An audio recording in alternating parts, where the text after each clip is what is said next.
Hey everyone, and welcome back to another video. And in this video, I'm going to show you how to delete your Fathom account. So this video is going to be particularly useful for individuals who no longer use Fathom. How do you actually go ahead and delete your account alongside with all the meetings that you've already recorded on it? Now, either way, this video is going to be short, sweet, and simple, guys. There's not going to be a lot of steps involved. But what we're first going to do is that we're going to click on our profile icon on the upper right-hand corner, and then we're going to click on Settings.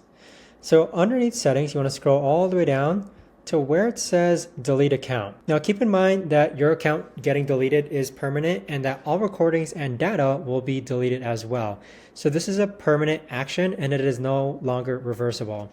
So if you want to go ahead and delete your account, just click on delete account and then follow the on-screen prompts in order to delete your Fathom account. But that right there, guys, is the best and easiest way that I know of to actually go ahead and delete your account on Fathom.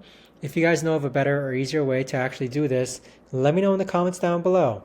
I would love to know. Thanks so much for watching, everyone, and I'll see you guys all in the next video.